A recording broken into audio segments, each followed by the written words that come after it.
Do you need bass for your music and you don't want to spend hundreds of dollars or even thousands of dollars on a real bass? Well, then I got you covered. Today, I'm going to show you how you could take a high-quality MIDI bass instrument like the ones from Submission Audio and transform it into a realistic bass recording. We're going to cover everything you need from humanizing timing and velocities to programming articulations.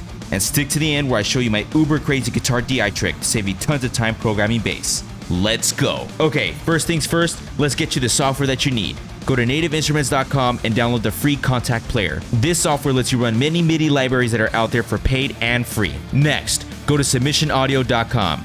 Go to virtual basses and hear the demos and pick the one that you like and buy it. If you can't afford it, go to impactsoundworks.com and get the Shreddage 3 Precision for free.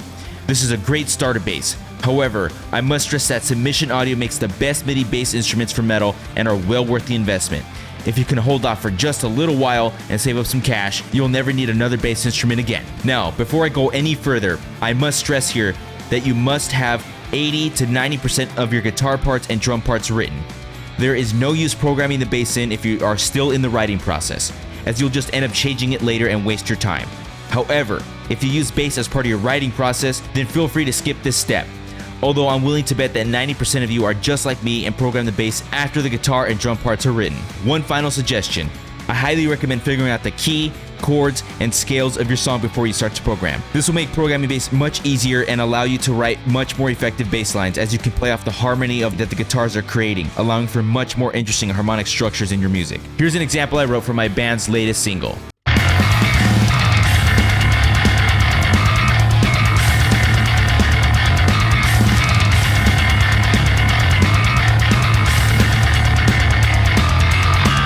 This is a simple demonstration to show you that you do not always need the bass to follow the guitars exactly as they're played. You can make the song much more interesting and keep the listener engaged by creating movement in the harmony of the song. Okay, let's assume that you've already programmed all the notes for your bass line. At this point, you might be thinking that the next step is to start setting the velocities for each note. But I'm here to tell you that that isn't the best approach. If you program the velocities now, you'll end up wasting your time because you'll just have to change them later when you add the articulations. So step one is to actually add the articulations first, after you program your entire bass line. Articulations are the special techniques that you use to play notes in different ways, like slides, hammer-ons, and pull-offs. These techniques add expression and make your bass line sound more realistic and dynamic. For example, a slide can make a note smoothly transition from one pitch to another, while a hammer-on can make a note sound more fluid and connected to the previous note. If you start setting velocities and then add the articulations, you'll have to go back and adjust the velocities all over again. This is because articulations can change how loud or soft a note sounds and how it blends in with the other notes. By getting the articulations right first, you'll have a clearer picture of how your bass line should sound, making it much easier to set the perfect velocities later. For example, here's a part that has no articulation.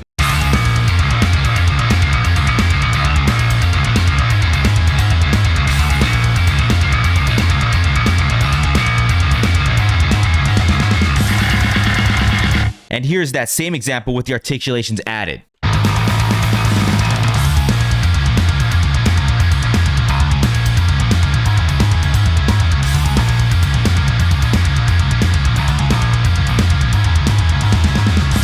Do you hear the difference? The latter sounds much more human and expressive, bringing out the true potential of that bass line. Okay, so you have programmed the articulations that you want your bass to play. What do you do next? This is where we start to program the velocities. Here's a rule of thumb to remember. For the low string notes, program higher velocities, and for the high string notes, program lower velocities. This helps create a natural, humanized sound, as lower notes are generally played with more power, while higher notes are played with less power. For example, let me show you a before and after comparison with the same section in the first example. Here are the lower notes programmed with the higher velocities, and the higher notes programmed with lower velocities.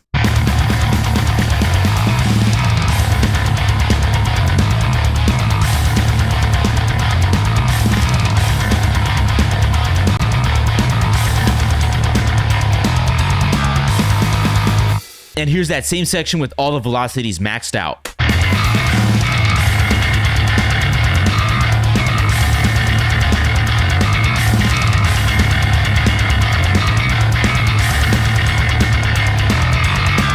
You can clearly tell that the former example has a much more human feel to the performance.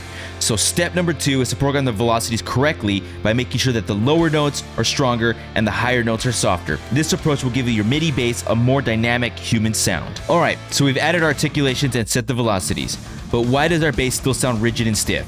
This is due to the timing being too perfect. So the next step in our guide is humanizing the timing. Timing means slightly adjusting the timing of the notes to make the performance more natural and less mechanical. Perfectly quantized notes can sound robotic, but by adding slight variations in timing, you can mimic the subtle imperfections of a real human performance. Let's dive in on how you can humanize the timing of your bass line to sound more authentic and realistic. Really quick, just a suggestion. I prefer to do this all at once by selecting all my MIDI notes in the performance and then hitting the randomize shortcut on my keyboard. However, if you want to be more granular, you can do this by section until it feels right to you. Okay, start by selecting all the notes and hit your randomized timing key. Congrats, you have now humanized your timing. But wait, we've run into another problem. Our notes are now overlapping in sections, causing a strange jerking sound.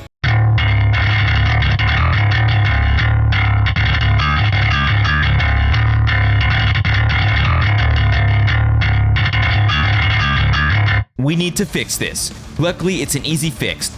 Most DAWs have an overlap correction feature which we're going to use. Select all your notes and then open up the overlap correction feature. Set it so that none of the notes overlapped and you're done. You have successfully humanized the timing and corrected the overlapping notes.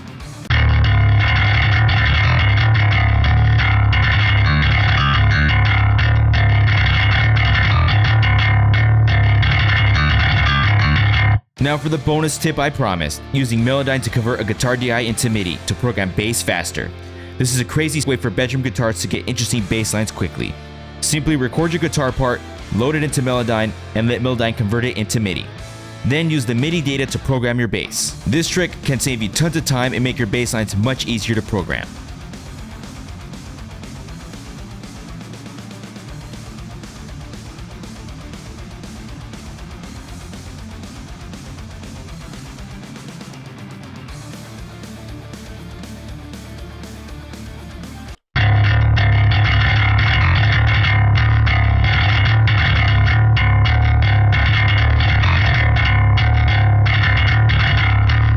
This is not a perfect system by any means.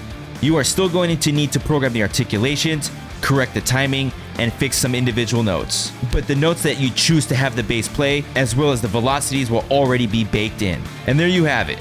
By following these steps, adding articulations, setting velocities, and humanizing the timing, you can transform your basic MIDI bass line into a realistic, expressive, and professional sounding performance. Remember, the key to a great bass track is to pay attention to the details and make sure it sounds as human as possible. With practice and patience, you'll get the hang of these techniques and be able to create bass lines that truly enhance your music. But all of this is useless if you don't know how to record yourself in the first place. So go ahead and check out my video where I show you exactly how to track yourself properly. I'll see you guys next time.